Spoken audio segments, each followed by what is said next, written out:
Foster Car Finance, proud sponsors of the Awawi Famalam podcast. Haha, it's right, lad. You can do this one. We're not ready. We are. Welcome to the Awawi Family. Welcome to the Legged Podcast. Oh, fucking hell. I just got dizzy. Another episode of the Awawi Family podcast with our special guest today, Andy Grant. Awawi Family. How are we, Famalam? How are we? How are we? Famalam. Nice one for having me. It's fucking our absolute pleasure. So, Andy has the Legged podcast, and it's the first podcast I did. Was it the first one you did? Possibly, I think so. Yeah. Was it? Yeah, it was. So that's what he's saying. So Andy's like well established having his podcast, and like first time I went on, I was shit myself. So it's like we're like the students, and he's like the teacher. It's nice to see me babies flourishing coming up from the way. Thank you very much. Thank you. Taught as well. Yeah, we're missing We think. Tom, aren't we? We're missing Tom. Yeah, it's no, it's good to see people doing it though. That I think the whole reason I done it was, you know, people have got interesting stories, especially in the city as well. So it's boss to see people doing their own podcast. Yeah. Did you start this in the city, and was you the first one around doing it? You had the football ones, didn't you? Like the Blue Room for Everton and the Anfield Wrap and stuff and Red Men TV. But Yeah. I wasn't aware of any. Listen, there probably is. Don't want to disrespect any of the podcasts. Saying I'd say you're number one in the city. Oh yeah, you're the one. Yeah, you're the one. You're the one. No, You're the go-to. If you want to say that, great. But no, yeah, I love it. It's boss. There's just so many boss people in the city, isn't there? And obviously we've been able to do them from all around the country as well. But yeah, just love talking to people. It's been fine at the minute. How many episodes are you in? I reckon we've done over 100. You know, I've stopped counting now though. But yeah, I reckon it's over 100. Yeah, it's getting bigger and better as well. You know, every day more people seem to message about it and comment and subscribe and that. So you obviously can't please everyone. So I just try and make it as diverse as possible. Yeah. You still get shit off for, can you swear on this one or not? Yeah, Sorry. do what you fucking like. I'm thinking it's back to being my podcast. No, I'll do can what you I swear want. on yours? Yeah. You might have done it different. Yeah. Yeah, you still get a bit of shit, like a bit of negativity off it. It's quite funny. Someone gave me shit this just over the weekend. Not even to do with my podcast. It's just typical troll social media. Did you react to them? Not initially. So I made a point about nothing to do with my podcast and nothing.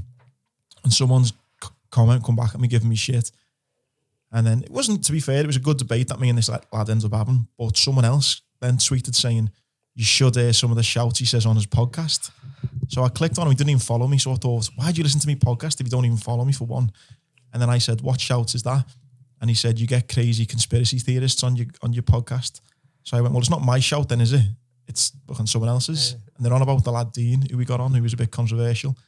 And I said, I'll give you Dean's number if you want. Yeah. And he went, nah, lad, I'll just fucking go on Facebook if I want to listen to it. So I was like, why are you slagging the podcast? It's not fucking me. I noticed when I was on Andy's one, there was comments, and one of them, he should have stuck to cut on her, a fucking dickhead. He should have said just and blah, blah, blah. Oh, my God. Did you delete them? Did you delete No, I negative? don't think so. No, well, you must have deleted it then. Tom might have. Don't know. Oh, yeah. This is... I don't react to negative comments because you're fueling them. Yeah. Twitter and Instagram are two different things though, aren't they? Yeah. I just think, you know, I've never been that... maybe I am really chilled out as a person and don't get angry over much, but I've never been that angry over something that I've wanted to get on my phone and be like, yeah, fucking knobhead, you know, on a comments page or something. Like, you'd be fucking arsed. No, because you just... Yeah, before we get carried away, I'm getting a bit angry now just thinking about it before we get into that. And go back to the start with you, where you grew up and what was it like for you growing up and what part of the city? Yeah, so I grew up in Bootle. I had a boss childhood. I, you know, loved it. Like, wasn't kind of as a family on the bones of our arse, but, you know, never had a lot, but absolutely loved it. Makes me laugh when people talk about Bootle. It's like one of the most deprived areas in the UK, but I had a great childhood. Like most lads in Liverpool, they're playing footy all the time and just hanging out with my mates on the park. And then with my story, what I always allude to is when I lost my mum when I was 12. Did you, Andy? Because I think that probably shaped my life more than getting blown up in Afghanistan, because, you know, I was a proper mummy's boy. And I think losing my mum at 12 was, I don't know, you just think, don't you, growing up, that your life's going to pan out a certain way. You're going to grow up, get married, have kids, and, you know, you go round to your mum and dad's and they look after the kids of a weekend, and your missus will go out, and then, you know, suddenly my ma died, and my dad was a fireman, and he's, you know, a proper man's man.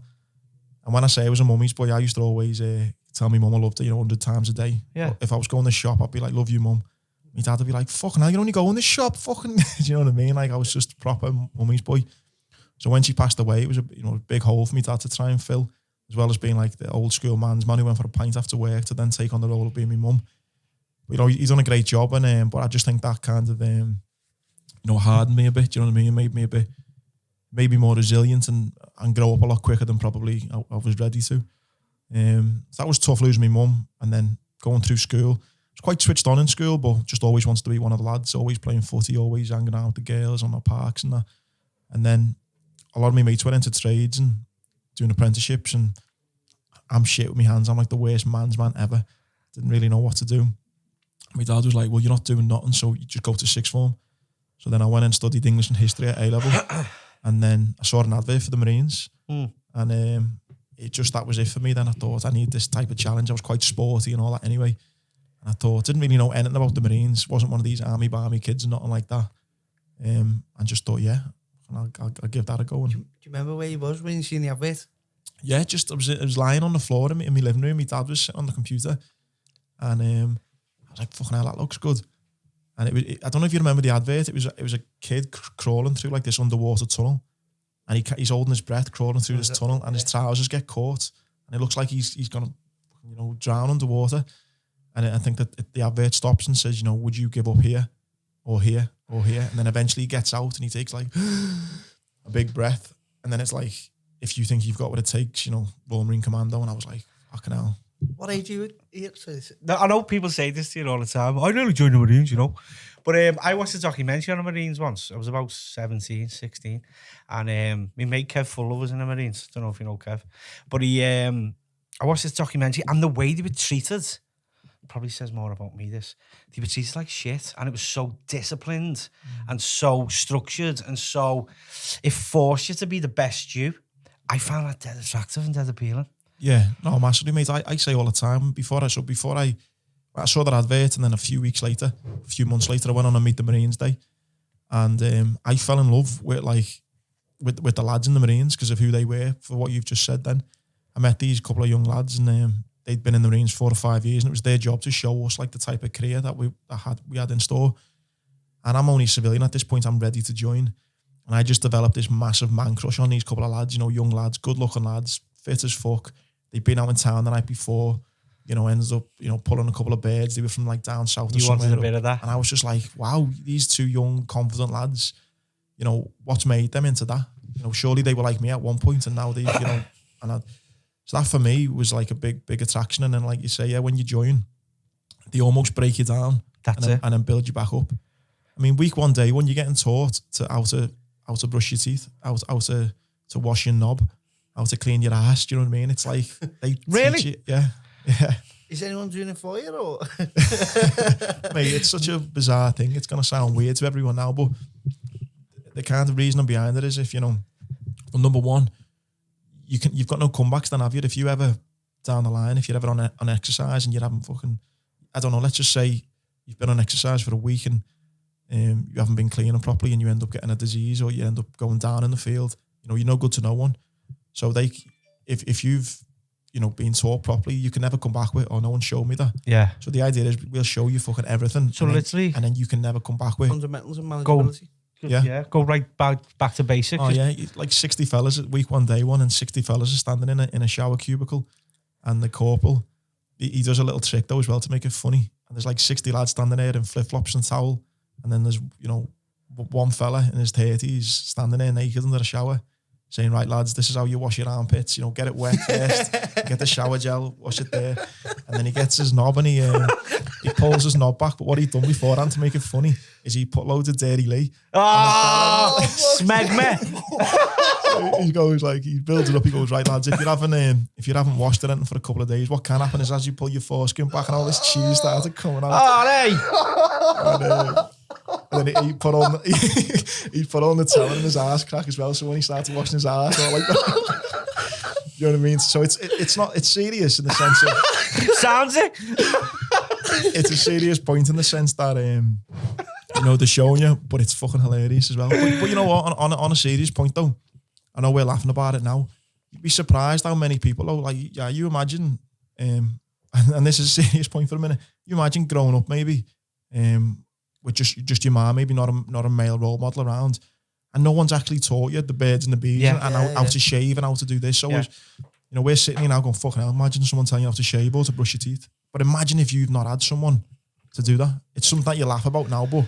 Do you know, kids crave discipline. I mean, not discipline, they want structure. Yeah. And I think when I was a kid, like I was the fifth kid, sorry to be talking about me, but I was the fifth kid. My mum had already raised 4 kids.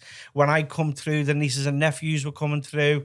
My mum and dad ran a pub. So I used to set myself curfews. Like I used to go, I've got to be in at 9. I didn't have to, but I used to do that. But I think that's why I found it attractive, because I wanted that. Yeah. Do you like what you're saying there? I wanted that. Yeah, I loved it. Yeah, I like structure. I like discipline, and it done me the world of good. It was good. The fella said to me, I turned up and he went, I want to join the Marines. And he went to me, did you watch that documentary last night? And I went, yeah. And he went, come back in 6 months. And I never went back. You know what's funny about that? And I think kind of social media a bit is, without going back to it again because it winds everyone up, but I think that's killed a lot of stuff in the sense of it's killed people's hunger. Yeah, for example, back when I joined, I saw an advert on the telly, and I had to go into the careers office and then fill in an application and then go back, and like there was nothing for me to there was no YouTube to look about the Marines, there was no Twitter for the Royal Marines, there was no Instagram, there was no documentaries I could go and find. If I wanted to find out info about the Royal Marines, I had to go in there. So if I'd, for example, seen that advert on a Friday afternoon, Friday evening, I'd have to maybe wait until Monday, or say I'd seen it Monday morning, I'd have to wait till the weekend to go into town. So there's like 5 days where I'm stewing on it, thinking about it, and it's building up my hunger even more. Whereas now, if I saw that on a Monday, quick look on my phone, YouTube, and you might watch a shit YouTube channel and go, oh, that's shit, that. Yeah. And it's done, and that's the dream gone. So I think that social media where it can give you this instant gratification, it can kill a lot of dreams. A real path you've got to take. Because if you want something, it's hard to get. Look at you for your career, what you've done, and John, like every little thing you've went through, it's got you to where you are now. Yeah, it's a long thing where it's not this instant gratification. Whereas I think now, if you see an advert for the Marines and you looked on the Instagram of the Royal Marines, you might like the first post that they've done, and then it just puts you off straight away. I get what you're saying. It's just, you've got it all there straight away, so you've got nothing to explore. I done something similar a few years ago. I went to my mum and dad's grave, and this kid was walking past this proper scally. About 10 years, no more, about 12, 13 years ago. This scally was walking past with a Harris hawk, with a hawk. Proper scally, and I went, what the fuck? What the fuck? So that was it then. I thought I thought it was like what rich people do and blah, blah, blah. So I went home, and like there wasn't anything really on it on the internet, but I had to go and explore it. I had to go and learn it and blah, blah, blah. And 6 months later I had a hawk. But it's Did like, you? and I started flying hawks. Yeah, I got into falconry, loved it. But it's the same thing. I had to go and explore it. It wasn't readily available. So if I had went home and went, oh yeah. I get exactly what you're saying. It just burnt me out. When we were kids, we used to get pigeon magazines, and you say, this fella's got a loft in such a place, so we used to go to knock on the fella's door, have you got any pigeons so we can have for our loft? So it was a venture, you know what I mean? Yeah. It was part of it. You used to catch pigeons in town. Yeah. And you jump on them, right, and you'd get off them, and like you'd be like, woman coming over with him, like, get off them. My brother was brilliant, sorry. They used to do this thing when he used to catch pigeons, right? Here's what they used to do. You used to see these lads in town, and you used to have to call like that, and he used to do this thing. Do you remember? Yeah. Do you remember that? He used to do this thing, and he used to go, pounce. And then he go, fuck off, and he'd pounce it.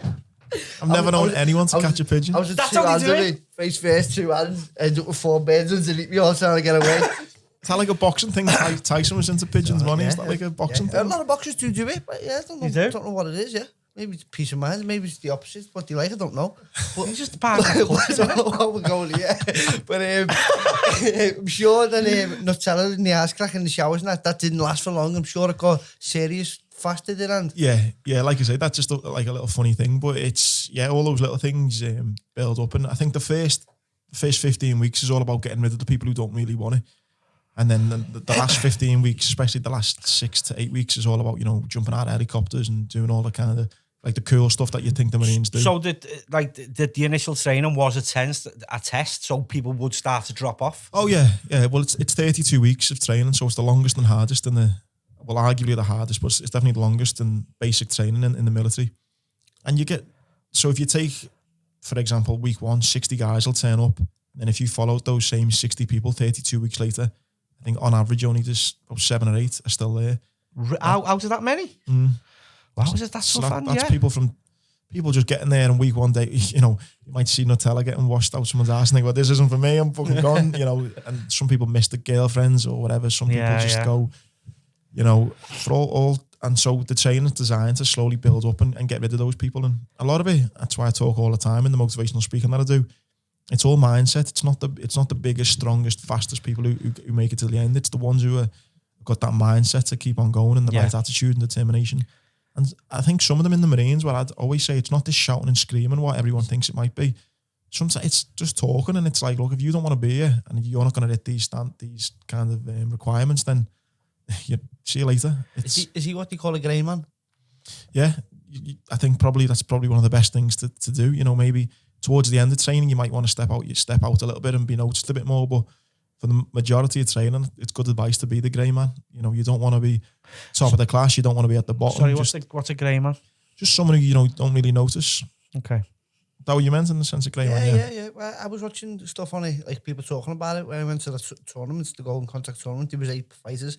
I didn't say nothing. I thought, I'm going to be the grey man in this tournament. I'm going to see if it works. And it did. Just said nothing.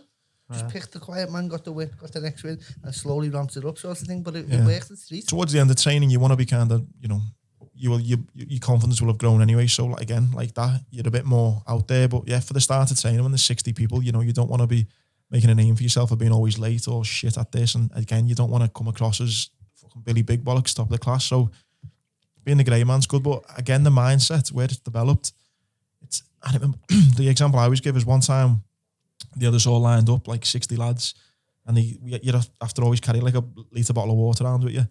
And he said, right, pour the water over your head. So you just poured it over our head. So you piss wet through. And then right lads, you got 2 minutes, go and get changed into like clean uniform.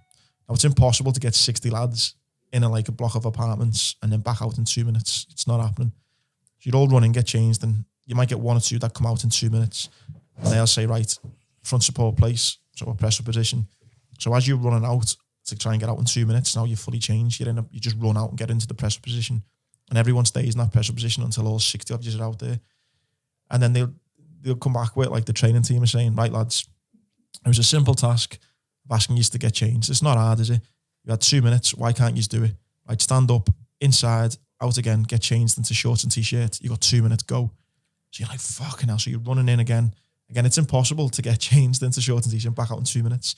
Again, not everyone could do it. So you're in a pressure position again. This might go on for like an hour. Yeah. And just in and out and just bullshit. But it gets to the end of the hour and you get people that night will go, I'm fucking fed up with this. This is what I signed up for. Fuck this. I'm fucking quitting. And people start quitting because they haven't developed that resilience. They don't want it enough to just put up with the bullshit. So there's just... What's your mentality in this when this is going on? And what's your mentality? Do you know it's bullshit? Were you aware of it? Yeah. You just, it's a game, isn't it? It's just a game to get you to quit. You're going to play the game? So it's just playing the game, isn't it? It's... Because I think people... It's just a test to see how much you want it. It's like running a marathon, isn't it? It is, isn't it? It's like running a marathon. You're in it for the long haul, aren't you? Yeah. But you know where the end is in a marathon, don't you? You don't know. Well, you know where the end is at the end of your training. Well, but I suppose it's a little mini marathon because you're thinking in this particular, God, how long is this going to go on for? So sometimes it's just mental where it's it's not difficult, is it, to run in and get changed, but it's just fucking bullshit. And then sometimes it'll be more physical where, you've got your rifle above your head and then it's stand up, sit down, and you're fucking sitting in a puddle at 3 o'clock in the morning. You piss wet through and then you're there thinking, oh, what the fuck am I doing here?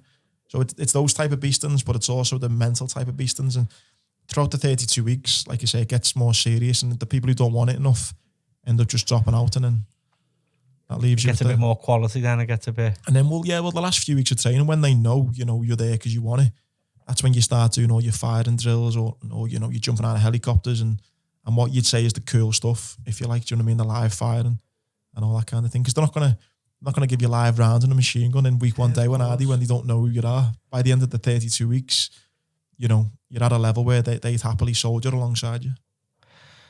It's amazing. And this one, they don't even let you do the fun stuff until you... I mean, it depends. Like, yeah, don't get me wrong. I loved it.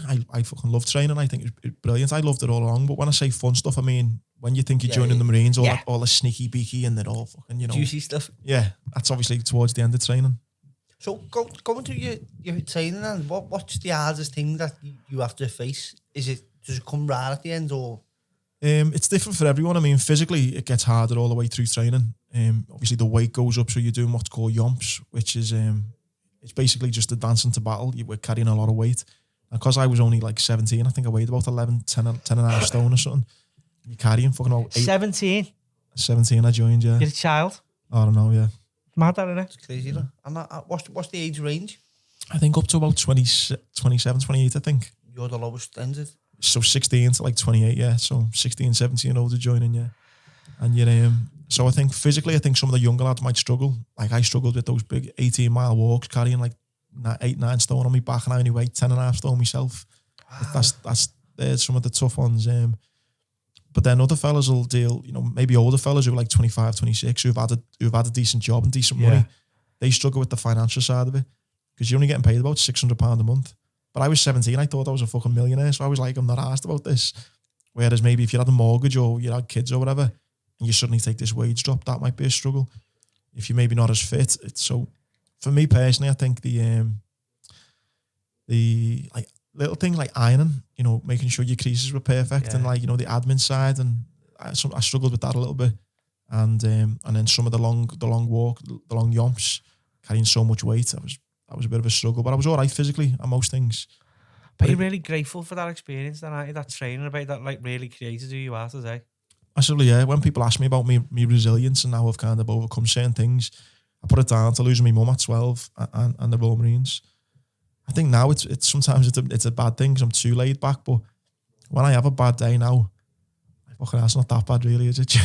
My ma's not just died and I'm not sitting in the puddle at 3 in the morning getting beasted. Did it physically turn you in? Did it change your body physically when you're doing all this training at that age? I mean, you still, you know, people have this maybe image of Marines and big beefheads or whatever. Maybe once you've passed out of training, you can, you know, start at the weights. But during Royal Marine training, you know, you're quite, you know, you're fit as fuck. It's probably similar to boxing training in the sense that, you know, you're not kind of big juice head, but you're physically very fit, but you're also burning a lot of energy. So you come across as looking quite skinny and, you know, underweight, but just because you're fucked all the time, pushing yourself. Yeah. You have a thing called, I think don't quote me on this, but I think it's the only military like organisation that have something called 9 o'clockers. So you're just burning that many calories. You go and have an extra dinner at like 9 o'clock, go and have a tea again. So you have like your breakfast in the morning, your lunch, your tea at like 5 o'clock.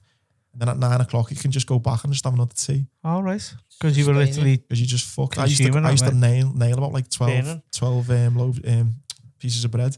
Like 9 o'clock. And you know Nutella? Calories. Honestly, just Nutella, peanut butter. Come here, lad. I think my most buzzies. My most was about 12, I think. Honestly, one night I nailed 12 slices of toast. I did last night. To get ready for this today. Yeah. So not long after that, and you're gonna pass. What does it look like? Is it exciting? We're gonna go to war, or what's the feelings passing? Mate, I was very naive, you know. I didn't join the Marines, like I said, to go to war or to, you know, anything like that. I joined because I wanted to be part of some, you know, brotherhood and, you know, make something of my life. And I always remember this one time we'd fucked up or something, and we're there, and the boss come round and was like, "You fuckers don't realise that as soon as you pass out, you're going to be on a flight going out to Afghanistan." And I remember thinking, "Fucking hell, like this is real. This, like, we're training for war." And it was a bit like, fucking hell, God. Probably, you know, anyone listening now thinking, "You fucking idiot," you know, surely you knew you were going to go to war, but I didn't really think of it like as the end goal. I was just so happy to be a Marine and be part of this like elite brotherhood. And then obviously when I did pass out, the wars in Iraq and Afghanistan were ongoing. And I passed out, went to serve with 4-5 Commando, and you literally turned up for work every morning, and your sergeant major would be there, and he'd go, "Right, need volunteers." So you put your hand up and he'd go, "Right, you're going to Afghan, you're going to Iraq, you're going to Afghan, you're going to Afghan, you're going to Iraq. Rest of yous, you know, go to the gym. I'll see yous at 12." And you'd fuck off for the day and whatever, and then you... And that's how it was? And it literally every day was like that. I turned up for work, you know, for a couple of weeks, and you keep volunteering, and then each day you get picked, and I ended up going out to Iraq first, and it was just like that. War, we wouldn't even comprehend what war means, would we? I am from County Road, mate. I'm from Roxy. I couldn't even comprehend it. Is there anyone in the real world and you know of who's actually been to war? At that time, no. I didn't know anyone who'd been in the Marines, anyone who'd been out to Iraq and Afghanistan. Only the people around me in the Marines. But to be fair, when I went out to Iraq, it was dead chilled out. All the kind of war fighting was done. This was in 2007. I was in a place called Gazar, which was on the Iraqi-Kuwaiti border. It was our job to just like mentor and train the Iraqi Marines and the Iraqi Navy in the hope that when we left, Iraq would be in a better place to look after themselves. So we got to speak to the locals, and they were all dead sound. They were dead grateful for us to be there. Yeah. So like again, you'd speak to other soldiers and they might have had a horrendous time in Iraq, whereas for me, fucking so chilled out. Had like a swimming pool there, got to sunbathe. So it weren't like a war environment. It didn't really feel like that type of. Nah, not for me anyway. Not for me in Iraq. It was all dead chilled out. It was more about the security and more about trying to train up the Iraqis and the Iraqi Marines. Did you feel safe there? Yeah. I felt more safe there in Iraq than I have, in towns on Friday and Saturday night. Yeah. Oh, yeah. I mean, you had your pistol on you at all times, and to help with the hearts and minds situation out there, we'd employ local Iraqis and local local Iraqi electricians. So if we needed the job doing on the camp, we'd invite them in. Yeah. As a way to pay them and help them. Yeah. And then you build up a little bit of a rapport with them. So you just sit there and you watch them, like just being a security guard, I guess. It was Must be hard for these soldiers who aren't getting the gratitude, who are getting treated bad after people are trying to protect. You there, people talking? Yeah, but again, I think what the misconception is when people talk about Iraq and Afghanistan is you forget how big it is. It's like it'd be like an American soldier coming to he's at war with England, and he comes to Liverpool, and we're all dead sound with them, but then he goes to London and he has a fucking, he's a full-on war with them. Yeah, yeah. It's like such a big place and so many areas are so different. Where I were, the Iraqis were dead grateful, and loved us being there. They were happy that we took Saddam out. Yeah, but that's what it is, isn't it? It's not. But you go to everyone supported that cause. You go to other places in Iraq though, and they'd fucking hate you. So it was just swings and roundabouts. And in this particular place where we were, like us and the Tories. Yeah, it's like that though. Like, I mean, depending on where you go in the country, people have got different views, haven't they? So for where we were, they were dead grateful that we were there. Again, you go to other places and they're trying to kill you. But for us, it was quite chilled in Iraq. So when you come home from Iraq, we home for long? Yeah, just short of a year. I struggled a little bit coming back from Iraq though, because I struggled to get to grips with.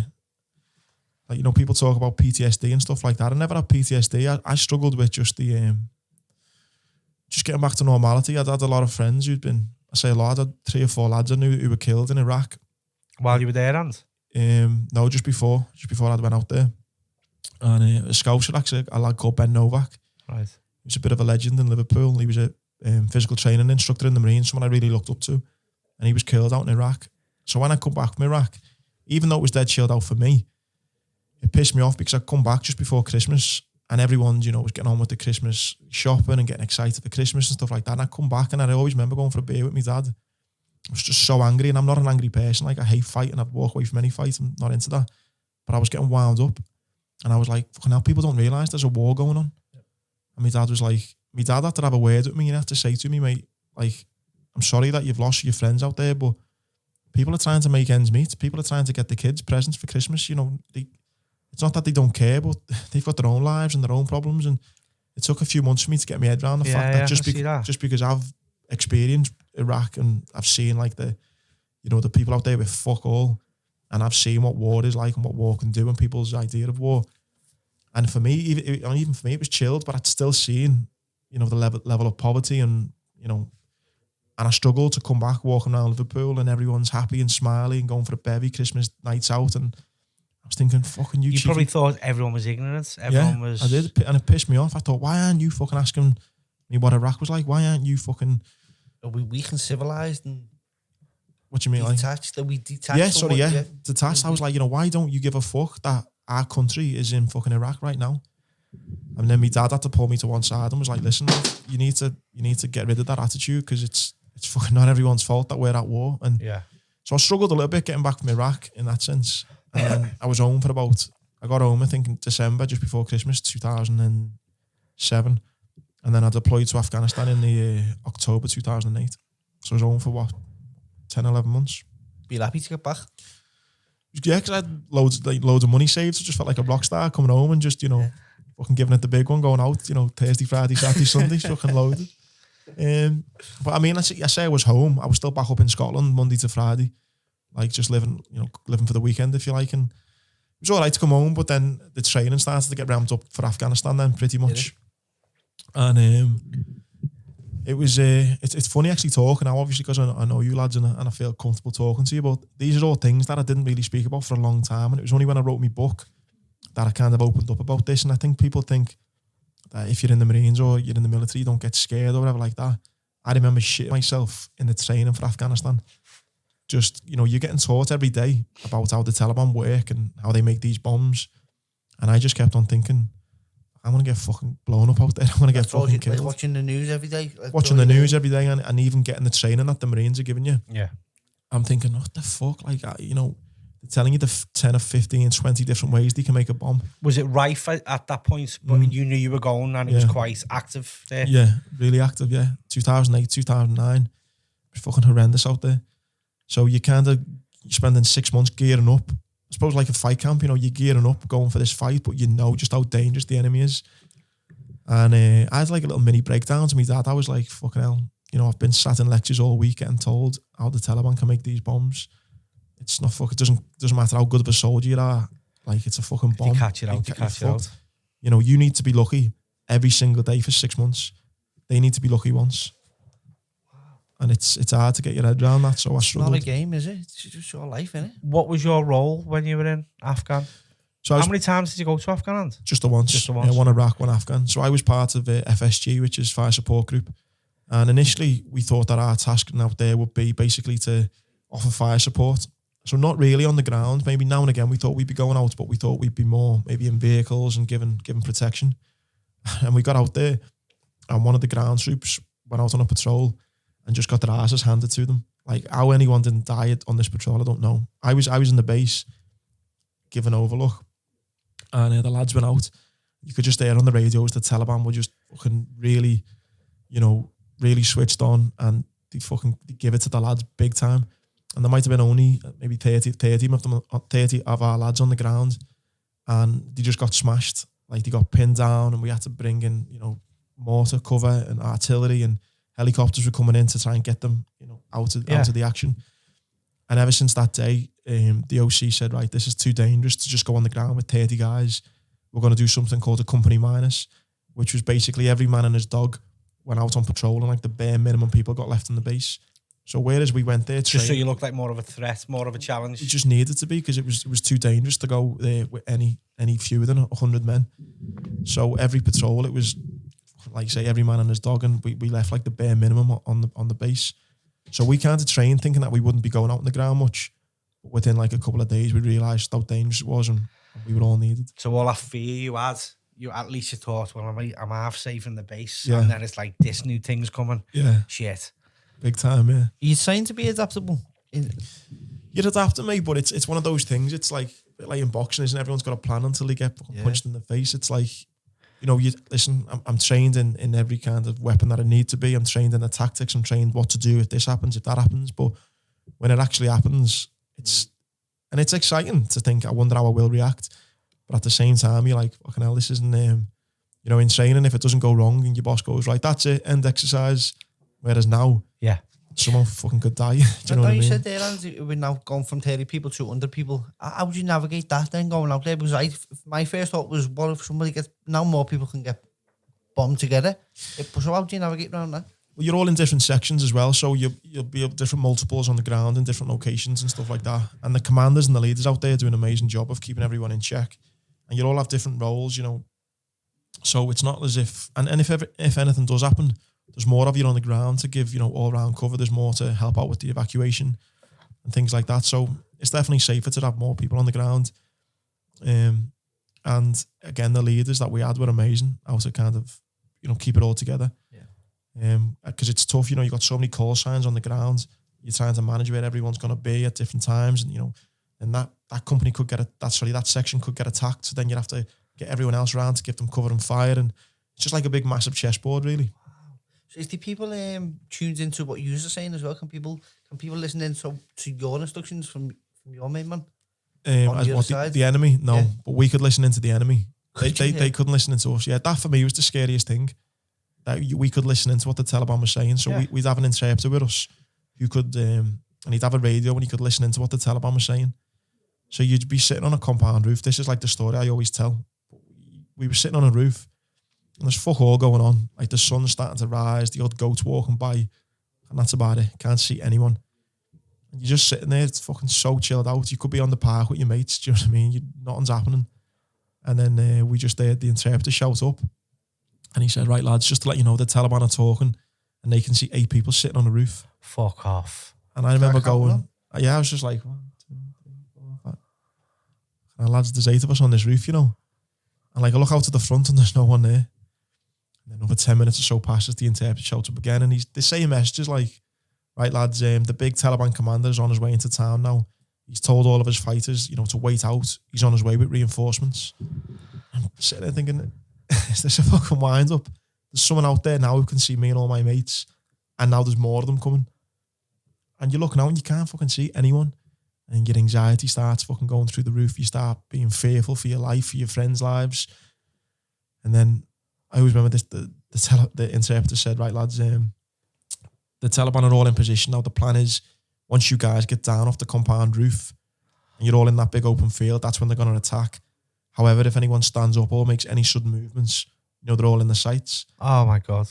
So you're sitting there like 8 sitting ducks on this roof just waiting to be shot at. And again, for me, that was the scariest part about being in Afghanistan. It wasn't the getting shot at.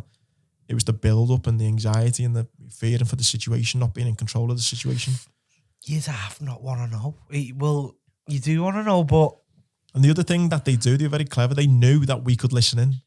So sometimes they'd say things like to bluff you. To get a reaction. Yeah.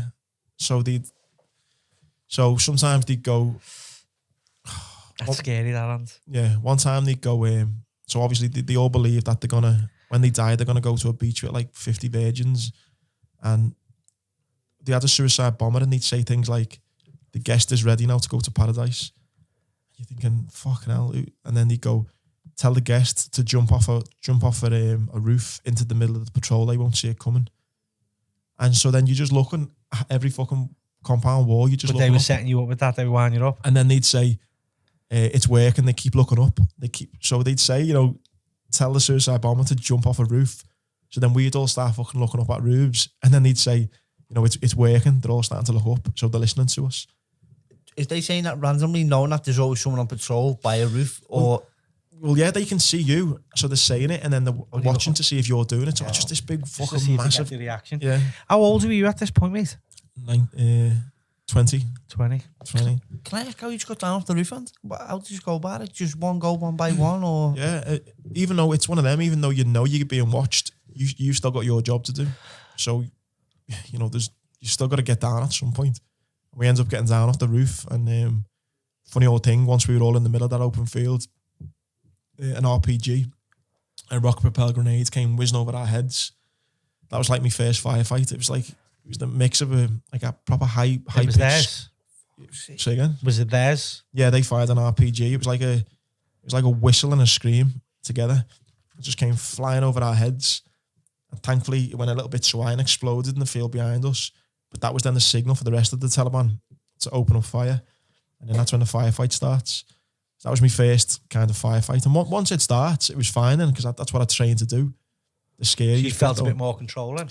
Yeah, because you know you're with your mates and you know everyone's switched on and you know like you know you've trained for that a million times. It's more just the build up. The anxiety of fucking hell, what's going to happen. It felt like That's true anxiety. you can't practice that stuff, can you? That's not stuff you practice. no. It's like I don't know, maybe if you're in school or something and your first lesson and then someone says, right, I want you to fight after school, and you've got all day thinking I'm going to have a fight after school. That like fucking hell. Yeah. It's kind of like that, but thinking. Anxiety is the fear of facing the fear. So it's the space between the now and the actual event. And that's where the pain is. And when you relax, when you're actually fighting, you face the fear then, so you don't have to, you're not scared anymore. That's totally, what anxiety is. I can't even comprehend what you're saying. I know what a school fight's like, but that the rocket launcher is flying over your head. Bloody hell. Yeah, but you know what the funny thing is though, you adapt, and once it happened once, you just got used to it then. And Did that happen a lot, Ant? every day. Did it? Yeah. I wasn't in it every day, but whoever was out on that particular patrol or that within a firefight, yeah, every day we were getting. But we don't when we see people come back from war, we don't know this, do we? And that's where the frustration comes from as well. We don't say thank you for your service in that way, do we? We don't actually understand what they've been through and what they've done for us. What started to piss me off lately, and I've never been bothered. I've never wanted anyone to say, "Oh, thanks for your service." That doesn't bother me. I don't want to be called a hero or nothing like that. But what does start to piss me off lately is obviously we found out now that the war in Iraq was illegal. We went over to Iraq because of weapons of mass destruction that wasn't there. So, and then there's all conspiracy about whether 9/11 was that actual a thing. So was that just a reason to go to Afghan? And I think what started to happen now is that people think that the war in Iraq should never have happened and the war in Afghan should never have happened. And listen, maybe they shouldn't have, I don't know. But that doesn't take away the sacrifice of what people went through in Iraq and Afghanistan. Do you know what I mean? It doesn't take away what people have seen and had to do. And I think sometimes now soldiers these days, they're forgotten about. How often do you talk about Iraq and Afghanistan now? Yeah, I know, you're right. And do you get frustrated by that the fact that the war might have been over a financial gain for someone and you were there? Nah, because it was your job. It was my job. Yeah, I never ever thought about the political kind of reasons and stuff. I'd done it because it was my job to go, and when I was out there, I didn't care about anyone back home. I was there to look after the lad to the left of me and the lad to the right of me. Yeah. So I didn't think about all that other bigger stuff. And listen, it doesn't bother me now whether we should have been there or not. It just more bothers me the fact that it's forgotten about and people go, well, we shouldn't have been there anyway. And it's like, well, yeah, maybe we shouldn't have, but lads have still been massively affected, whether they've been physically injured or whether they've lost friends or whether they've been mentally scarred. And these are people these are people out of the pub, these are people down the road. And yeah, and it's, the war in Iraq and Afghanistan affected a lot of people, a lot of families. Imagine how many people have come back and, like, say, touch wood, have been all right mentally, but I know tons of people who have been really affected by the things they've seen. Just because it was an illegal war, does that mean that what they've been through, their suffering, doesn't count? That's the only thing that starts to piss me off now as I look back. As I get a bit older, a bit wiser, it pisses me off the fact that people aren't more, understanding about soldiers, especially in Liverpool. There's so many soldiers and veterans in Liverpool, and I think that they get looked upon maybe in not the right light sometimes. No. We've got memorials everywhere, haven't we? What people don't even know. Yeah, everywhere. You get a lot of like ex-army, Marine, whatever, like that type of thing. Armed forces, sorry. Like a lot of homeless, aren't they? Because they just don't know how to cope.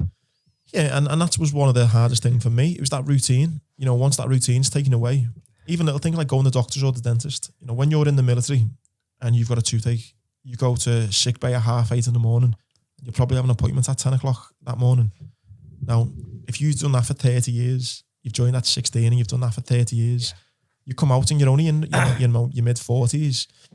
And I know fellas in the early 50s who, they go to the dentist and it's like, oh yeah, you need to register for this dentist. Go back and write us a letter.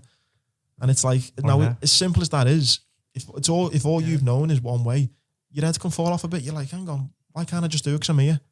It happened to me the other day in the doctor's. I have to get an injection every 3 months. And I turned up and he went, so the mate to book me injection. She went, oh, you can't book them. You've got to ring up. I said, oh yeah, but I'm here now. Can I just book it through yourself? She went, no, you need to ring up. So when I sat in my car and rang up and spoke to her again.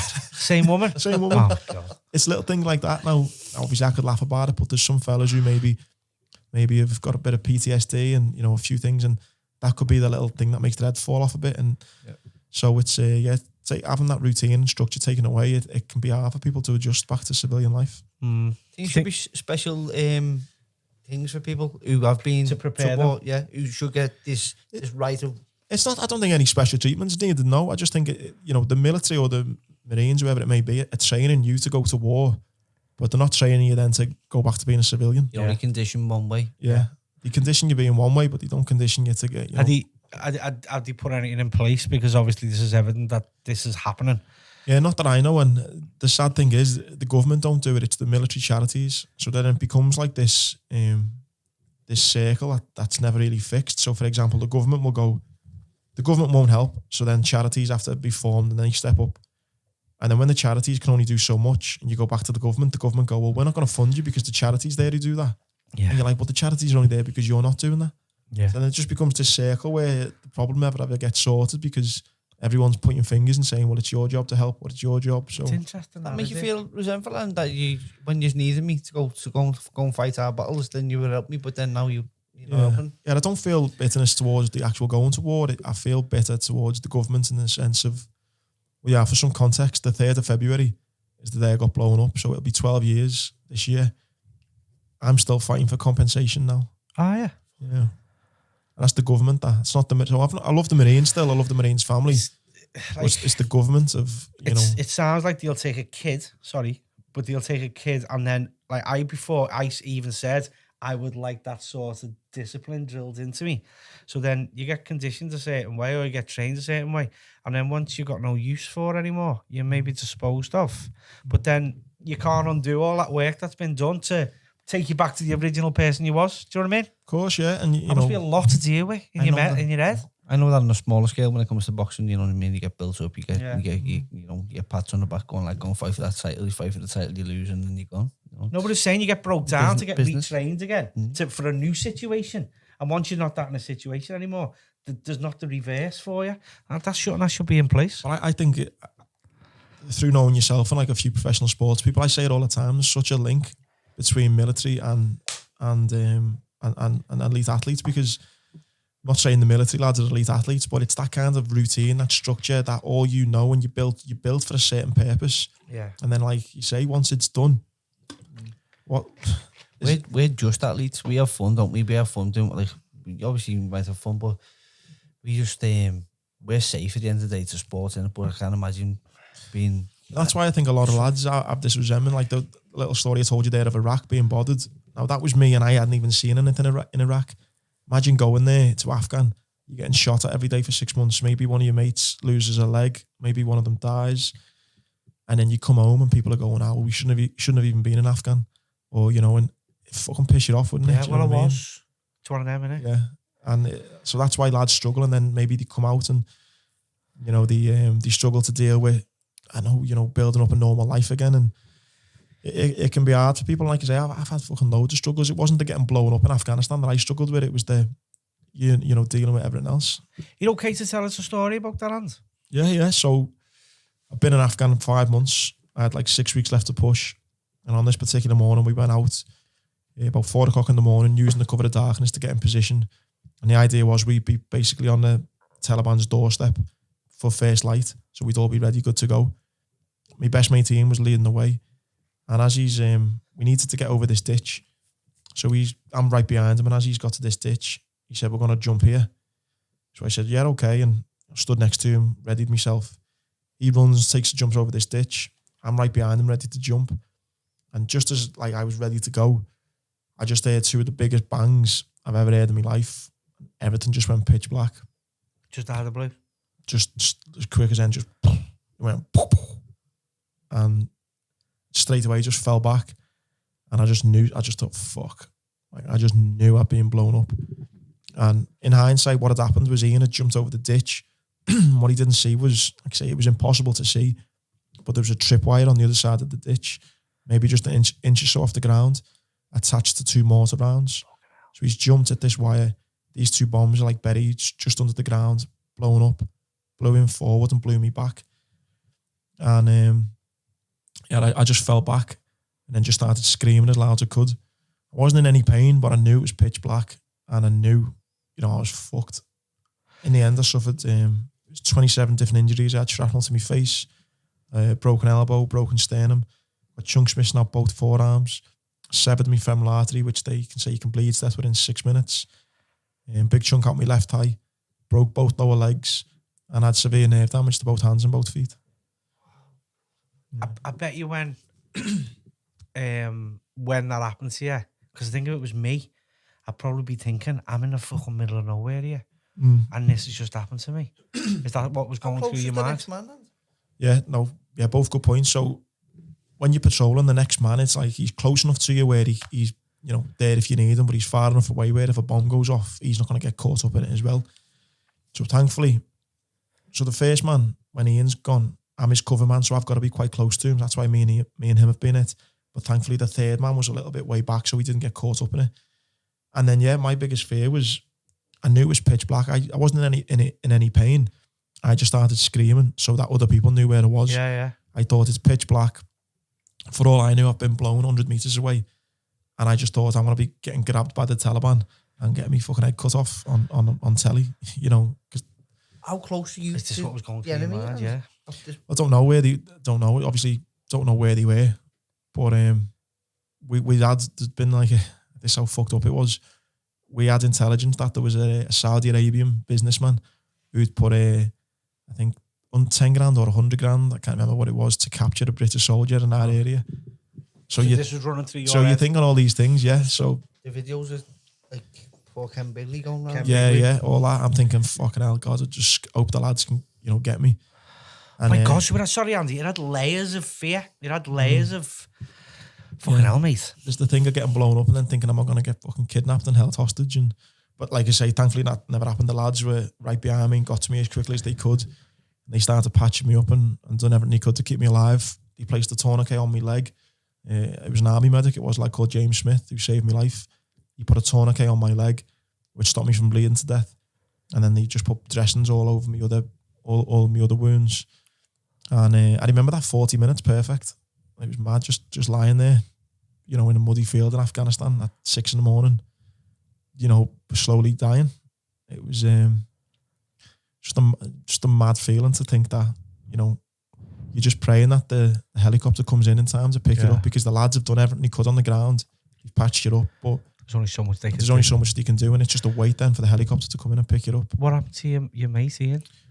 So the blast kind of blew him away. He got flown like 30 or 40 metres forward and took a nasty bang to the head. So it's quite funny. I'm lying there. I knew everything that was going on, but he took a bang to the head and was just, he lost his mind.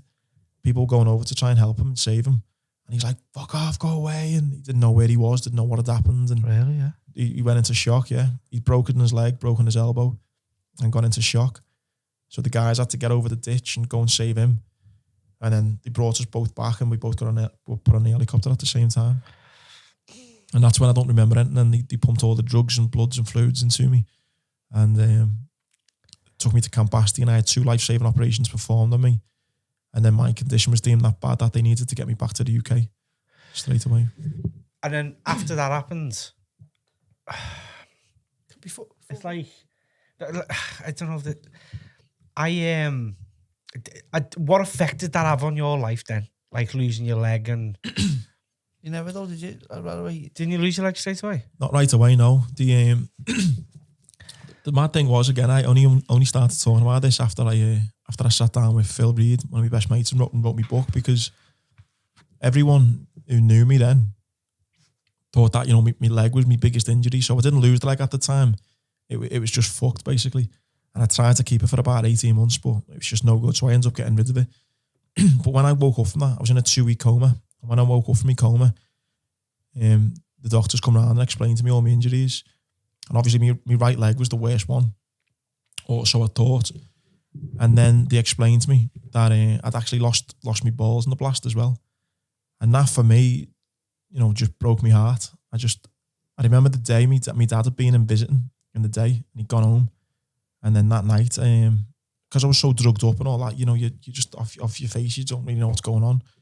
And then I got told, and I just broke down, just burst out crying. My dad come back in. I think just as a man, thankfully, my cock's still working. Thankfully, touch wood.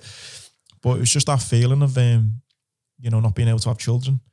And it's a That was taken away from you. yeah, it's a masculine thing. I don't know, but you're a Just man. the desire to want to be a father, isn't it? Yeah, I just always wanted to have kids. Ever since I lost my mum at 12, I had this vision of having a big family.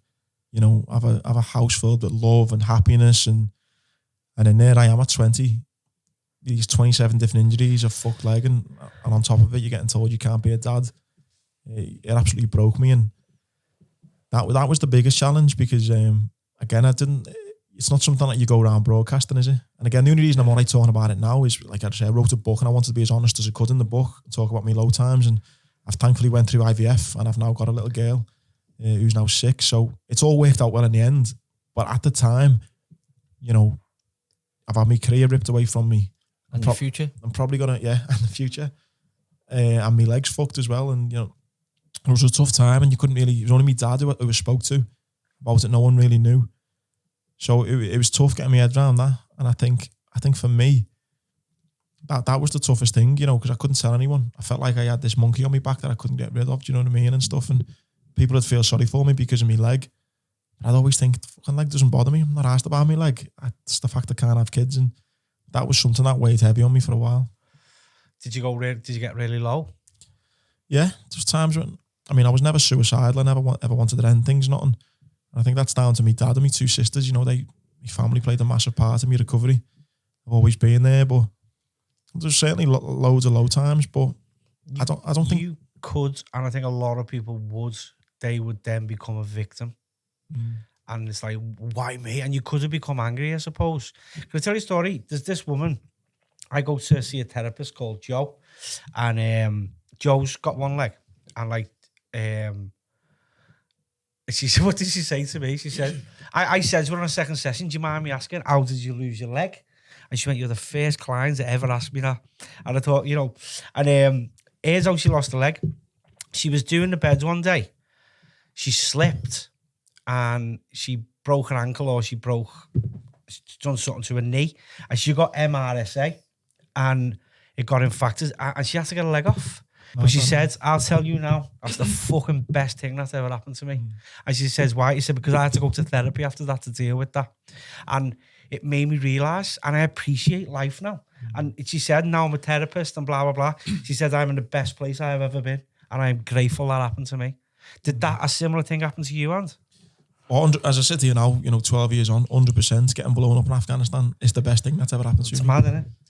Amazing. I love your attitude. That is pure attitude, isn't it? Because it's not many people. I love that people are like, they're at the darkest times, and people are suffering right now, and they think the world's over. And it's like, I always say, at my darkest point, a year later or 2 years later, I've always been grateful for that dark place.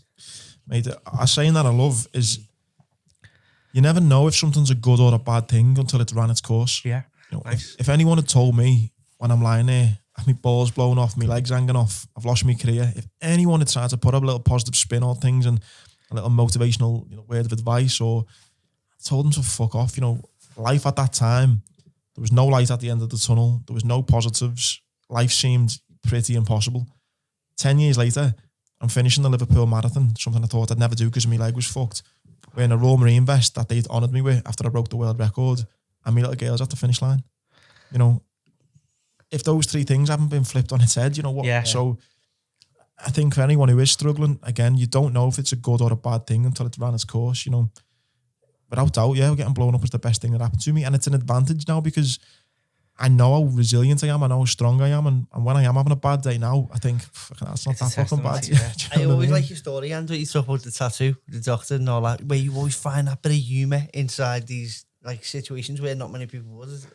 Well, yeah, it's that thing, mate. They talk about it in the Marines, commando humour. You can either laugh or you can cry. Do you know what I mean? And so the leg was fucked after I got blown up, and I chose to have it amputated for a better quality of life. And one of the reasons I chose that as well is about my surroundings. I was surrounded by a lot of guys who'd been blown up as well. And it was impossible for me to feel sorry for myself because I was surrounded by so many people who were so much worse off than me. Yet they were just fucking cracking on. You know, lads with no legs. You took that.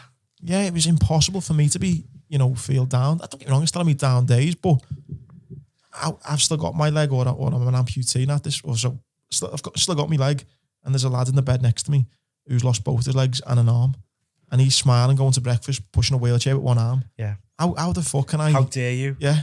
How can I moan? And, you know, listen, everyone's allowed to feel sorry for themselves now and again, but I tell you what, you want to get snapped out of feeling sorry for yourself, fucking watch a guy with one arm, you know, try and cut up a steak.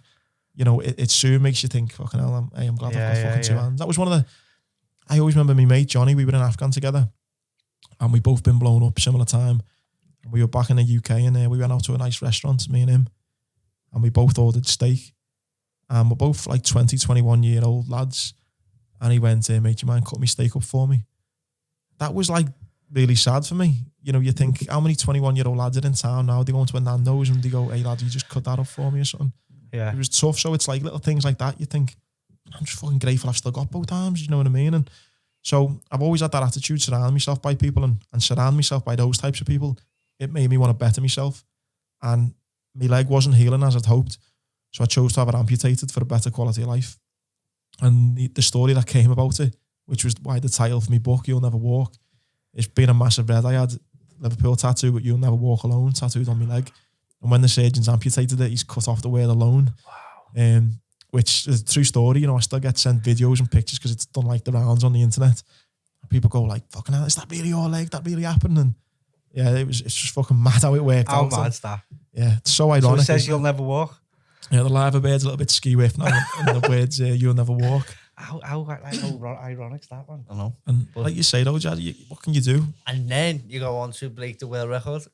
Yeah. Tell us how that happened. Tell us how you went from the transition to being this lad. Well, obviously you have to get back to society, don't you? Was that Yeah, that was probably where the big struggles come from. It wasn't being an amputee. It was when I left the Marines, I had like this this kind of real low point, low few years to be honest, where I got like pensioned off by the Marines, so it was a weird amount of money where it's not enough for me to go and live on a beach and drink pina coladas every day, but it's just enough where I don't have to work. Yeah.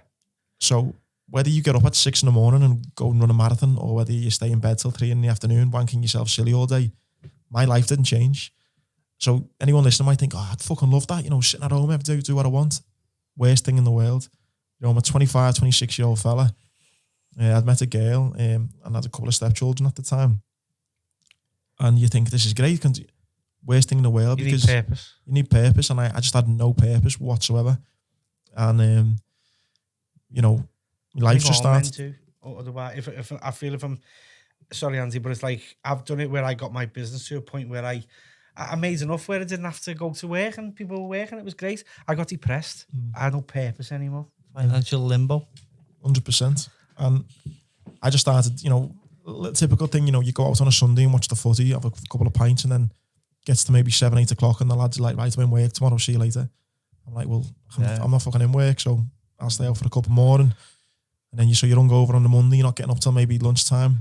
And then, you know, and then gambling was a big one for me as well.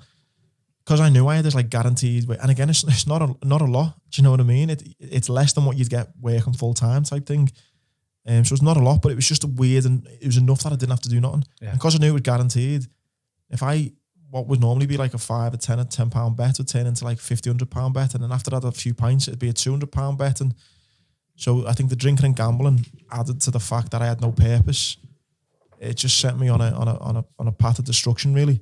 And I started doing the motivational speaking at the time and stuff, but it was horrible. I was going through a breakup, and I'm standing on stage, you know, telling people about how I survived getting blown up and I've done this and done that. But yet, me fucking life's is in tatters. Do you know what I mean? Yeah. And I remember this one time So you felt like a bit of a fraud almost? I was a massive fraud, yeah. I remember this one time I'd been banned driving for 6 months, and just done a motivational talk, got a standing ovation. And I got in this taxi in this Delta. It was in Huyton, I think it was. Standing ovation, about 500 people. Got in the Delta taxi on the way home, just cried all the way home. Because my bird was leaving me. I was fucking, you know, everything was going around me because I just had no purpose. I had nothing to get up for, and it was a horrible time. And I always say one good thing I'd done was I got a dog. As the dog was, you know, it needed walking morning and night. It gave me a bit of routine, it gave me a bit of structure. Shout out to Oppo. Yeah, Oppo. Everyone always asks me, you know, if I put a post on there, I go, you haven't put a picture of Oppo in a while. Well, that dog saved my life, you know, it really did. It was fucking mad. It was just got me walking again, got me keeping fit, got me routine, gave me structure. And round about that same time, you know, my physical health improved and my mental health improved. Don't get me wrong, I still had a drink and still had a gamble now and again. I enjoy doing both even to this day. Still had something to get up for. But it was, that's the thing. It was everything in moderation, whereas the drinking and the gambling was the only things I'd done, whereas now it was like, well, I might have a drink and have a bet at the weekends, but this week I'm fucking training, I'm doing this, I'm doing that. So the bad things, which I still enjoy doing now and again, took a massive backseat. And and the things I was passionate about and the things that I wanted to work towards were taking more of a, a bigger hold of my life. And it come out around about the same time as the Invictus Games, which was Prince Harry's basically mini Paralympics for injured soldiers. I went and took part in that and won a couple of gold medals at the first ever one in London. As you do. And the great thing about that though was, again, mate, it's all about your surroundings. A couple of little cheesy little motivational quotes for you, but I use them all the time in presentations. Is, you're a product of your surroundings, and if you hang around with 9 idiots, do not be so surprised when you become the 10th. Yeah. Do you know what I mean? So I was hanging around with all these, injured lads, amputees, who were all fit as fuck, driven as fuck, determined. I was like, fucking hell, yeah, I want a bit of this. And a lot of them went on to the Paralympics, and I was like, that's me, I'm going to the Paralympics. Sadly for me, the longest distance in the Paralympics is 400 metres for someone with my injury. So there was just no event for me to take part in. But I thought there's got to be other amputees around the world who like running longer distances. So I've done a bit of Googling, and I found out there was a guy from Canada who lost his leg in a car accident, and he could run 10,000 metres, which is 6.2 mile, in 37 minutes, 53 seconds. He was the fastest in the world. I was like, right, you know what? I want to fucking beat that. And then that was the focus. That was like, right, boom, that is me now, done. So it's the 6 miles? 6.2 mile, yeah. So 10K? 10K, yeah. Go on. I was like, right, that is the goal. And that was what stopped all like the negative stuff that was going on in my life and stuff like that. And, just got myself into a much better place. I ended up joining Liverpool Harriers. I got myself a fantastic running coach called Tony Clark. And again, it's that thing of mindset. If you're the smartest person in the room, you need to change rooms. Life's all about surrounding yourself by better people. You got to be humble enough. You got to give your ego a check to be humble enough to say, I want to go and hang around with better people than me because I want to improve. Because I let Jazz hang around with me now. I love it. You do. I just latch on to your coattails.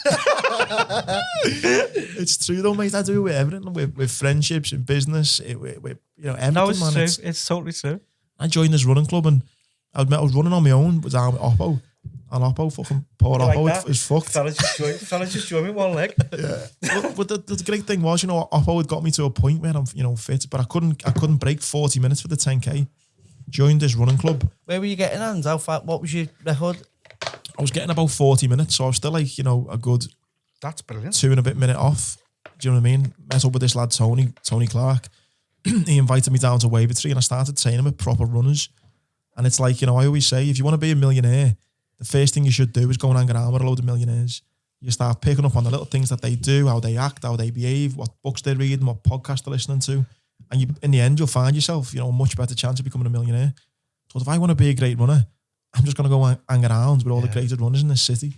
Join Liverpool Harriers, and within about 6-7 weeks, I got my 5K went down to like 18 minutes. My 10K was dropping all the time. And then we attempted to break the record in July 2016 it was, and I ended up breaking it by 36 seconds. Did you? Ran it in 37:17. What environment did you do that in? Was it in a race? Or? We set up our own event. It was great in Wavertree, and had about 300 or 400 people watching, really? like runners and all their families running. It was an emotional night, because for me that was the moment I put that injured soldier to bed. It's like, don't ever feel sorry for me ever again. If you want to feel sorry for me, let's go to the gym, let's go to the run, let's go for a run. That's, then at the end of it, when you're fucked and I'm still going, then you can feel sorry for me if you want. Exactly what you mean. It weren't about them, it was about you. Yeah, well, the tag of being the fastest one-legged man in the world, I couldn't give a fuck about that. I've got fuck all to prove to anyone, so fuck. No, not like that, but... Yeah, mate, but it was like that. The best bit about it? Okay. It wasn't... for me, it was about shaking off the injured soldier, and it was about me proving that I still had what it took to be a Marine. Because the best bit of... the best, plaudit, the best thing that come of that was lads in the Marines were going to me, lad, you're fit enough now to be to do the aptitude to get into the Marines as a physical trainer. It was like not just the Marines, but like to be a trainer for the Marines. You're running that time. Lads in the Marines, and now I'm fitter than. And so for me to have like my brothers who I was with, I had that taken away from me. To have them reach out and go, fucking hell, Andy, man, you're fucking unbelievable. That for me, couldn't give a fuck about being the fastest one-legged man in the world. It was me proving that I am still me. Yeah. Do you know what I mean? And then on the back of that, there was a documentary made on ITV of me breaking that, which was great. And then on the back of that, I always wanted to write a book. I knew getting blown up in Afghanistan was interesting, yeah. But I didn't ever want to write a book on just being blown up, because I know fucking 100 people who've been blown up with boss stories, you know. I wanted to making sure I'd done something to talk about, and the fact that I'd broke that world record, that for me was the chance where I can go, right, the book's not just going to be about getting blown up, it's going to be about, you know, what I've done after being blown up. Yeah. Another thing I always say, just dropping in a few little motivational little quotes here, but one thing I always say is life is 10% the situation you find yourself in, 90% what you do about it. You know, every morning I wake up now, I am an amputee. Can't do fuck all about that. I wake up, I hop from my bedroom into my bathroom, I stand on one leg in the shower, then I hop back into my bedroom and put a prosthetic leg on. My day will always start like that. That is 10% of my day I have no control over. But the second I put that leg on, the day is mine. So whatever the fuck I want to do with it. How I treat people, my attitude, how determined I am, how hard I work, that's all down to me. And I was just determined to not let that getting blown up in Afghanistan be anything more than 10% of my life. You know, what I do with it since being blown up, that's down to me. And for me, that was the best thing in the world. So I wanted to write a book about the 90%, not the 10%. Yeah. And teamed up with Phil Reed, he was my ghostwriter, ended up becoming like, you know, best mate to him. He's a top lad. And I felt so comfortable then to open up about the dark times, because I didn't just want the book being about me climbing mountains around the world and running, you know, marathons and 10Ks. I wanted to be honest and say, look, fucking hell, you know what, I felt pretty shit at times. I fucking, you know. Well, yeah, you give you the ability to be transparent then. It's like you've give all that out then. It's hard, you know. Right, I've a book on myself. It's hard. It's therapy, innit? It's out. And you're living in your feelings, what you felt, aren't you? Oh, mate, so the amount of times me and Phil were sitting in pubs around town crying our eyes out, just two fellas talking about my mum dying, or, you know, the birth of my daughter, and me and Phil would be sitting there, he'd be writing notes. We had like a dictaphone, and we both be crying our eyes out in I was pubs. crying reading the first. I put the book down, and you give me the book. I put it down. I was crying the first part. You talking about your mum? I haven't read it because I can't sit still. Is it audiobook as well? No, but I think I have in the studio now for the podcast. I think I might get it in an audio. Do you want me to narrate it for you? Could do actually. No, is it? Could do. I would rather listen to your voice than mine. Your it was good to get it down, mate, and I'll be honest. And again, my job now as a motivational speaker, I kind of like the fact that I'm not this kind of cheesy, polished little one-liner motivation. Listen, I fucking struggle just like everyone does. I like to try and tell people the truth, you know. And I've been to one of your talks when you invited me. It was brilliant. It was absolutely brilliant. How can people get in touch with you, and if they want you to come work at their place? My email is andygrantmotivation@gmail.com, or you can just grab me on Instagram or Twitter, I guess. Just Andy G Bootneck. And yeah, we can. It was amazing. I really enjoyed that. I was inspired. I left the place inspired. It was brilliant. Oh, thanks, mate. It's nice to have the support as well. Obviously, we've known each other a few years now. For you to come down and support, and if I'm inspired and the likes of you, you're already one of the most motivated people I know, then I'll take that, you know what I mean? But I love it, yeah, being able to, you know, share your story. And I always say to people, I start the presentation off the same way all the time. And it's with a picture of me and my mum.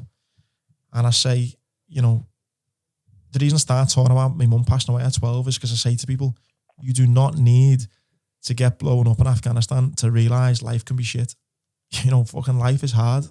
In all walks of life, whether that's financially, family problems, jobs, being unhappy, depression, drugs, alcohol, fucking hell, life is tough, innit? But the biggest thing is, it's not the problems and challenges that define you, it's how you react to them. It's your response to them. Because, like, yeah, I believe that. It's like, because you could moan and cry, can't you? It's like, so say someone dies in your family or whatever, you could be the victim, but it's how you respond to that. That's down to fucking you. And you don't need to get blown up in Afghanistan to realise that. We've all fucking had shit in our lives, do you know what I mean? It's so what I want people to get from my story, whether they listen to the podcast, whether they read the book, come to one of my talks, is that, yeah, fucking hell, life is hard. Fucking join the club, life is fucking shit. Yeah. You asked me a question on your podcast, and I asked Tina Malone it before because we had her on, and you said, what would you prefer, John, to have your life like this or just like that? But this is what I'm saying about the woman who lost a leg and you losing your leg and certain things that have happened to me. And I am grateful for every last drop. I am. And I'm sure there's going to be other challenges. And as I get older, I'll face new challenges and stuff like that. But I would rather live that life. Someone said to me, we'll give you a 5 out of 10 in everything you do in life. Or we'll give you a couple of 2s, you have loads of 10s, a couple of 1s. Yeah, that's a good way of putting it. I'd be like, give me the fucking 1s and 10s all day. because that's what make you. You know, life's a roller coaster, and it's full of highs, it's full of lows. Highs don't last forever. Neither do the lows. The important things to enjoy the ride. It makes an interesting life, doesn't it? It's amazing. I think you're an amazing person. Coming from this place where you're from in life, how did it feel for you to be now successful, and how did you deal with that? We spoke about it before. I wouldn't say I'm successful now in that sense, but I appreciate you thinking that if you think I am. But tough, yeah. I think I'm getting better at it now. I'm 32 now, and I got blown up when I was 20, and I think I'm only just kind of getting to grips with how to. Sounds a bit negative, like, but how to deal with people as well. I very naively thought, you know, I've been blown up in Afghanistan. I'm back home now. Maybe this is wrong on my part as well, but I very naively thought people have seen what I've been through.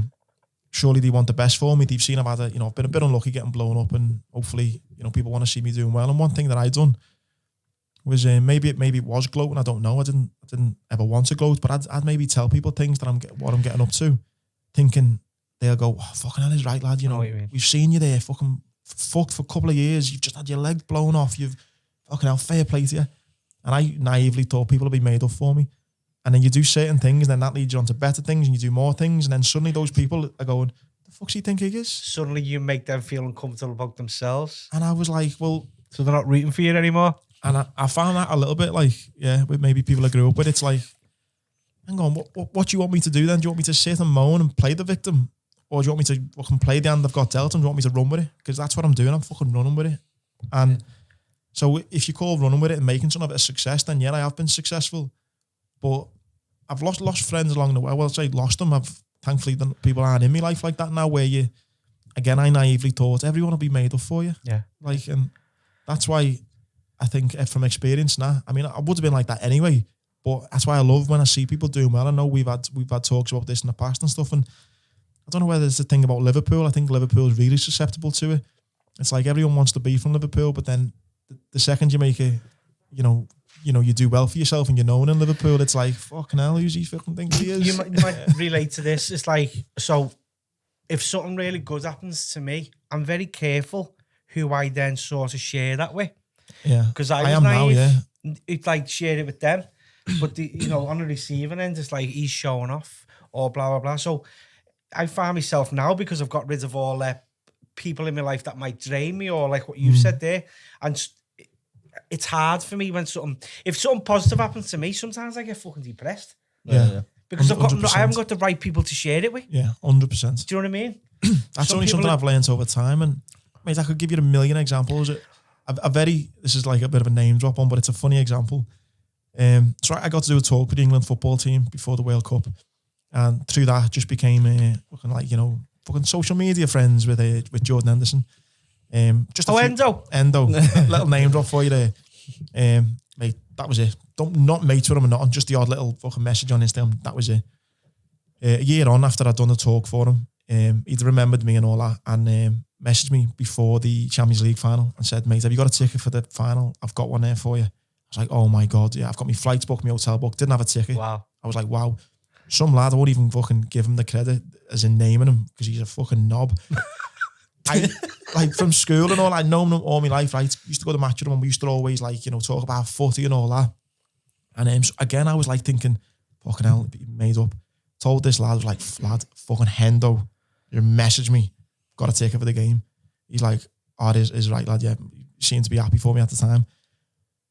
And then stopped speaking to me for whatever reason. Had a little fallout about a few months later. Goes, oh lad, fuck off. And then threw Hendo into the mix. Like, fucking go and fucking ask Hendo for I was like, what? If he'd got that ticket, he'd have jumping around with him, made it, wouldn't you? Do you know what I mean? Yeah. And all my mates, I go to the game and I'm like, yeah, it is right, lad, made up. And then there's one lad, I was just like, and I wasn't even gloating, because I didn't even tell anyone until after the final, like a week or two later. I put I think I done an Instagram post and was like, not a lot of people know this, but a few days before the final, fucking Endo giving me a ticket, and it was more just of a thank you to Endo. So no, but it's special. It was fucking right, it was. And I thought, you cheeky cunt, you're taking this special. Liverpool's captain, I fucking adore Liverpool. The captain has remembered me for doing a motivation talk and give me a ticket. Why should I feel shit about that? And he was like, oh, fuck off, lad, you didn't. And I was like, oh my God. So I totally get it, mate, and it's a bit of a negative thing, but I'm really wary about who I share good news with now, because not everyone does want you to do, but people I think sometimes want you to do well, but just not better than them. It's dynamics. You It's told like me a boss one, didn't you, about staying in your place? yeah, it's like I bet you when like Andy, you know, he's lost his leg, blah blah blah blah blah blah. Andy's there. I'm here. I've got it all boxed. And then you start doing this, they want to pull you down because you're making them feel uncomfortable. And that's when the smear campaign starts. Yeah. And that's when people start getting fucking jealous. Well, I've had it, you know, it's really sad as well. I've had it from the Marine side, not just like the Scout side. I've had it like from the Marine side, and some lads have went, I know it's one lad, and he went, like, he'd been blown up as well. He didn't lose a leg or nothing, but he'd been blown up, and he went, he didn't say it to me, he said it to someone, a friend of mine he didn't know I was friends with. And he's like, fucking hell, lad, he only got blown up like we all did. And he was like, well, nobody's just having a go, trying to make something of what he's Why been. didn't he just stay in his place? And it's like, he's then now got a problem with, because, fair enough, listen, he's been in the Marines same time as me, done Iraq, done Afghan, done everything the same as me, got blown up the same as me. But just because he's not wanting to do what I'm doing, it's like, who the fuck's Andy think? He's only in the Marines same time as me. He's only been to Afghan like me. Why the fuck's he doing that? And I'm like, what do you want me to do? So I've got like two parts of me going, I should just stay this lad from Boot who doesn't do nothing, or I should just stay this Marine who you know, got blown up once upon a But time. aren't you fucking grateful that you're aware of these people? Because it's like, I said that story before about the fella said, actor, who do you think you are? You know, when I started acting, and I could have fucking listened to him. I could have, oh yeah, I am, yeah, I'll just be a barber. Or someone wrote on my YouTube, stick to the fucking co-op advert, dickhead, or something like that. And I went, Take you a podcast, and I was like, yeah. yeah, I fucking do. Yeah. You know, Andy Grant. And I said, I fucking won't. I'm going to get someone to do the first comment, lad. It's not the fucking leg it, you know, lad. It's the wing it, lad. You know what, though? You know what's... No, but I'm grateful I'm aware of these people now. But you know what? What I look back now thinking about it, I'm only like this now. I think, you know, when I've went through this transition of finding out these people and stuff like that in my life, you knocked me confidence, like at the time, thinking that. I'm not saying I would have done more or been more successful, but maybe I initially was bothered about what I'd done or how far I should take you back to it. Yeah, massively held me back, yeah. Like, mate, there was opportunities I could have went for, and I've thought, fucking hell. I'm not I've just done that, but I'll be taking the piss if I've done that again, because everyone will think fucking, What you do know. you think down the street? Yeah. Have you had that in your life? I've done that. I got my barbers to a certain point, and I didn't want to make certain people in my dynamic feel uncomfortable by me being more successful than them. Loads of times. And I've stopped it.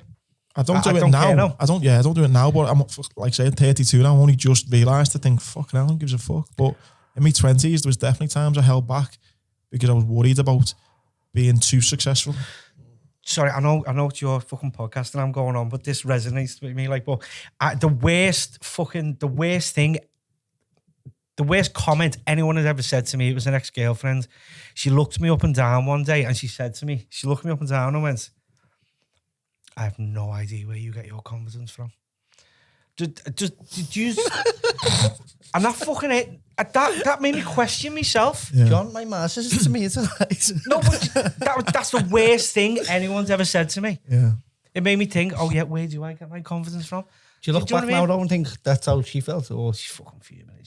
oh, but she obviously felt that, didn't she? This is what this is all about. Why did you say it? No, what I think's a bad one, what I hate, is if anyone's ever went, you've changed, I feel like, oh, well, yeah, I got fucking blown up. I fucking changed, lost my fucking leg. I haven't fucking... No, but you haven't changed, Andy. People change towards you when you start being successful. I don't want to do that, by the way, this little rant to sound like, listen, I'm the fucking dead successful, I'm the bee's knees. No, but we're calling them out, Sand. I've got my own fucking thing, you know, things I'm dealing with, all fucking normal life shit, you know what I mean? I just want to be a good dad now and all that, the rest of it, but... Don't apologise, you can fuck them. Fuck you. No, but I don't Well, I'm sorry if we make you feel uncomfortable about yourselves. You get off your fucking ass and do something. Fucking hell. Yeah, it's a tough one, yeah, but yeah, nah, mate, don't give a fuck. So I'm gonna just live my life, do what I want to do, and as long as and you know what's great about it, you say there, you know about these people, you also then know about people who are happy for you. Yeah. Do you know what I mean? Well, so like finding them now. But like, if, for example, used to a few years now, I feel like sometimes I have like proper talks and debates with used to, whether it's live or not, and I'm like, fucking yeah, boss lads, them, you know what I mean? And I think there's this perception, I think, in life where you know, the best people in your life and the best people for you are the ones you've known the longest. Fucking hell, mate, you could have someone in your life 6 months who've got better intentions for you than someone who you've known 30 years. You shared that. Yeah, no, Scanner who shared it, I think, today. He wrote something like that. Someone who you've known for fucking 2 weeks might have your best interest at heart more than someone you've known all your life. Yeah, 100%. Which is true. Yeah.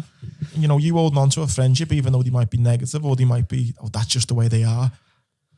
Shite, do you know what I mean? Like, say, I've known you still a couple of years. I feel like I'm more inclined to go to you. Hey, I've got this idea. What do you reckon? You go, oh, lad, fucking go for it, lad, boss that. I told someone I'd known 20 years, they go, I don't know, you know, lad. You can train a part of yourself, though. You can train a part of yourself for being happy for people, can't you? When I see someone's won the lottery, if I know them or not, I go, get in and celebrate for them. Yeah, I genuinely believe I'm happy for people. The only person I'm not happy for in the world is James Corden, because I can't understand it. I don't think he's funny. But I ask myself the question, am I jealous of James Corden? So at least I'm self-aware enough, but I don't like him, can't stand him, and I don't know why. It's okay, but you can still be happy for him, can't you?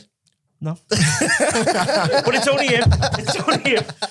Yeah. We need to end this before I say something like You know what I will say as well before you go on that as well? There's a difference though, Dad, I'm going a bit deep. There's a difference in like kind of doing that thing where it's like saying that you're happy for someone, but you're not really, but you're just thinking, oh yeah, I'm happy, so I'll be like, do you know what I mean? I think you've got to be genuinely like, you've got to be. I am genuinely like made up for someone if they do. There's a lad not that I don't like, don't really know him. We'll get our turn, we'll get our day. Yeah, like there's this lad and nice enough lad, and anyway, he's got his little business, and you know, like we got like a big group of lads, and not dead close to him, but not anyway.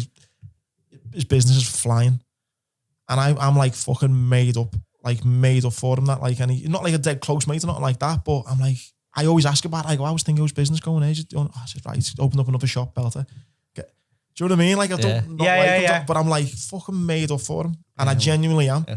And I wouldn't go for a pint with him. You can do for people without knowing, can't you? You don't have to show them, yeah.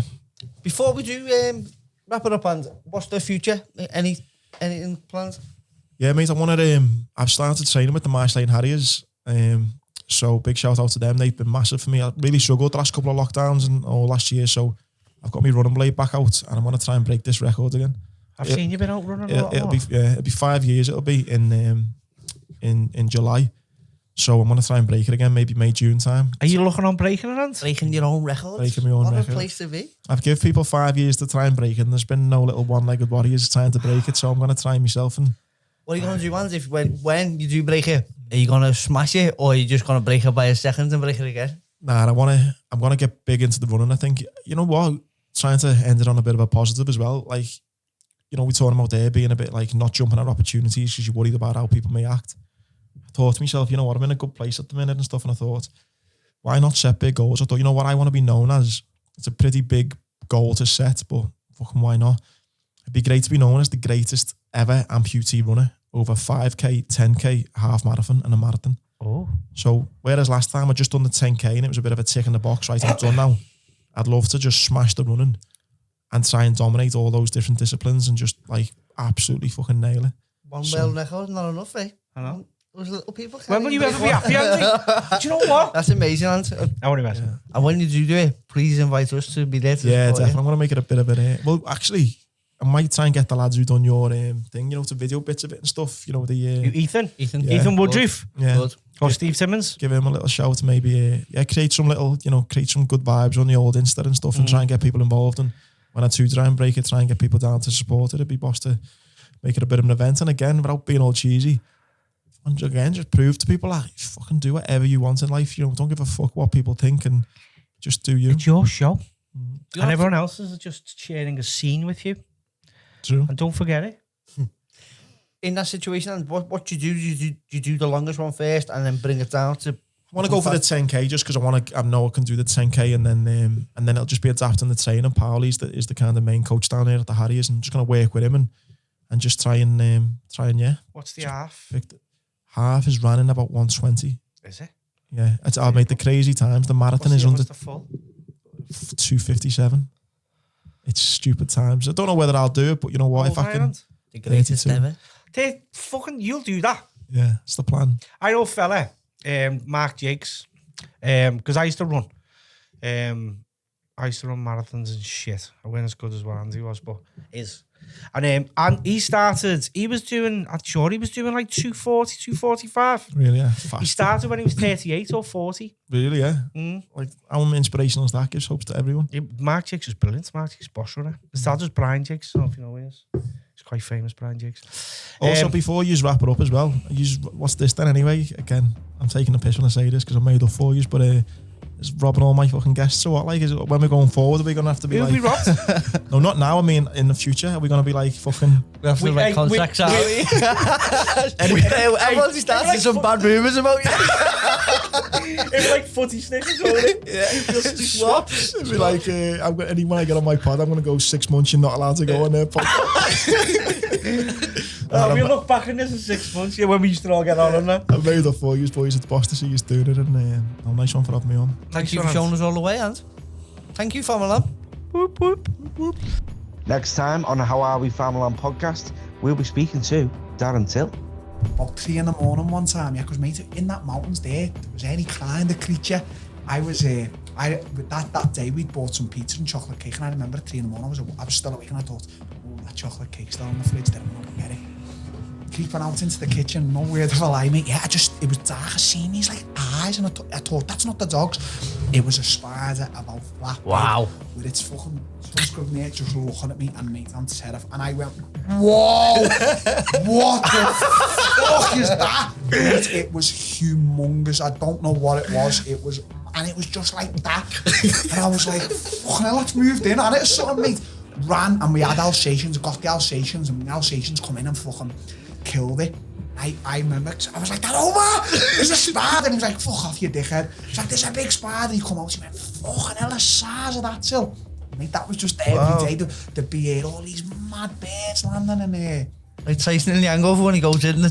It was a pleasure to live there. It was a real pleasure, honestly. No way. Yeah. So, you got the phone call. Did you get the cake? I got the cake. Don't worry about that, Jazz. I got that cake. I think it was after the cake.